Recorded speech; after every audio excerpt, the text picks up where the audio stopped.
This is from rasbora.dev. It's a blog post titled, I ran the world's largest DDoS-for-Hire empire and CloudFlare helped. Published today, September 3rd, 2022. Today, CloudFlare is in the spotlight for the decision to revoke access to a website behind their network. The timing comes just 3 days after they published a blog post discussing their abuse policies and making the following statement.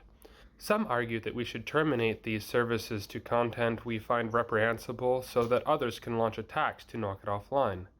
That is the equivalent argument in the physical world that the fire department shouldn't respond to fires in the homes of people who do not possess sufficient moral character. I agree with CloudFlare's analogy. The fire department should respond to a fire at any home regardless of who lives in it. However, this real-world example is not an accurate representation of the situation CloudFlare is presenting. As the operator of the largest DDoS-for-Hire empire in the history of the internet, I have a unique perspective on the situation CloudFlare finds themselves in, avoiding an abuse of power. As the infrastructure provider for over 20% of all traffic traversing the internet today, CloudFlare is in a position to enforce its beliefs on a global scale. Most of the time, this isn't a problem. Lots of nefarious websites try to take advantage of the services CloudFlare offers and are rightfully kicked off. The problems arise in a small category of websites that blur the line. Is it okay to revoke access to a website promoting hate speech and violence? Who interprets what qualifies as hate speech? Should a single forum post in a sea of thousands disqualify an entire website? Who makes the decision on how these criteria are defined? CloudFlare's answers to these questions has historically been nothing. They have repeated again and again that because they are an internet utility, they remain neutral on these topics and leave it up to the hosting providers to answer these questions. However, CloudFlare is not a neutral utility. They are a publicly traded company and have shareholders to report to. Can any fire department in the world say the same?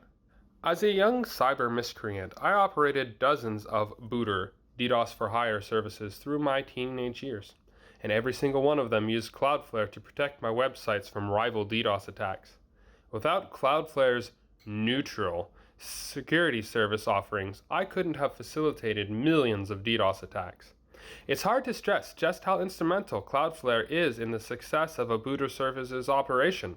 Booters that didn't have any protection from CloudFlare would not remain online for very long. It looks like not much has changed throughout the years. Just like I took advantage of CloudFlare's services many years ago, the first result on Google for the search term booter is doing the same thing today. As long as CloudFlare doesn't intervene in the operation of these websites, they are avoiding an abuse of power. Isn't that convenient? Downstream responsibility.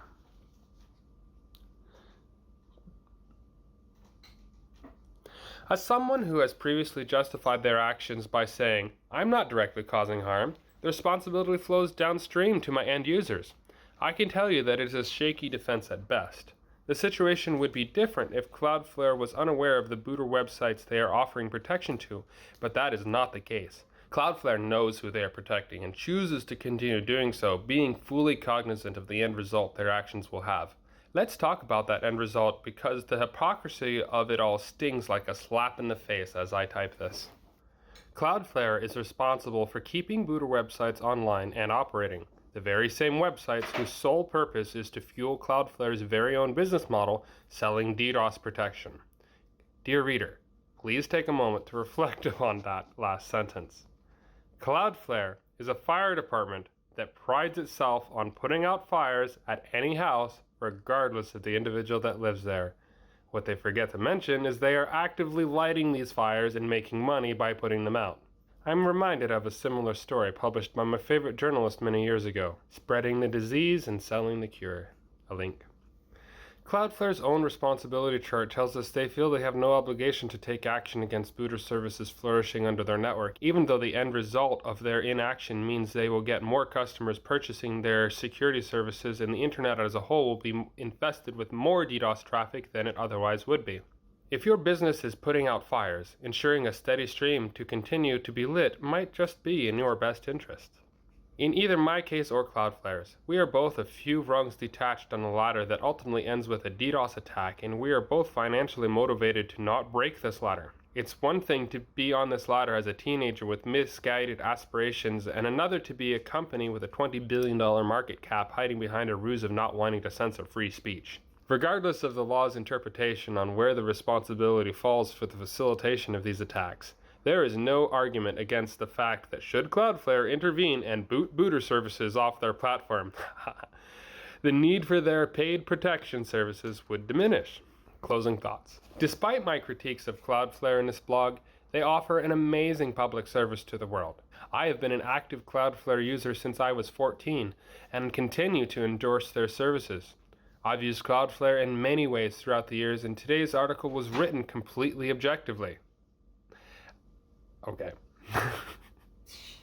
Sure. Pardon? You can't endorse something you're speaking against, sir. As a company whose mission is to help build a better internet, they are not aligned with that goal while these websites are allowed to flourish on their network. The CEO of Cloudflare, Matthew Prince, has shown he is willing to intervene when he deems it necessary. If Matthew were to read this, I would ask him, don't you think you would set a positive precedent by reversing course on your booter policy? There are no free speech or human rights considerations here. There is only the right choice and the wrong one. Disclaimer. I am not proud of my past actions and understand that I don't have the best record of building a better internet. I am working on fixing that with each passing day and hope you don't judge an entire person's character solely on the actions of their youth. Written by Raspberry. Raspberry.dev. Raspberry@raspberry.dev. 9/03/2022. Is he a raspberry? Or does he just like raspberries? I don't know. Because I like raspberries and now I want some. These services to content and to the equivalent argument. These services to content. Why does fire department should be responsible to fire at any home regardless to fire at? No! No! Websites try to take advantage of the services Cloudflare officer can fire any department. There is a comma there. Paragraph. It's paragraphed. It's comma. I'm stressed out, honey. And Why? life has been stressful lately, and it has a physical effect. Is to continue doing so, being fully cognizant of their actions, who they're protecting. Cloudflare knows who they are protecting and chooses to continue doing so, chooses to continue doing so, beeling. Cloudflare knows. What is a feeling? So when you have a bowel movement and a feeling. Yes. I got a feeling that I gotta go to the toilet. Oh, I gotta go to the toilet. Okay. 'Cause I gotta go to the B1. Of the end result of their actions. Okay, a little bit closer that time. Cloudflare knows who they are. Result their actions will have. Stop clapping! Results their actions will have. I know. End result because of the hypocrisy. DDoS protection. Dear reader, you said you were done sewing.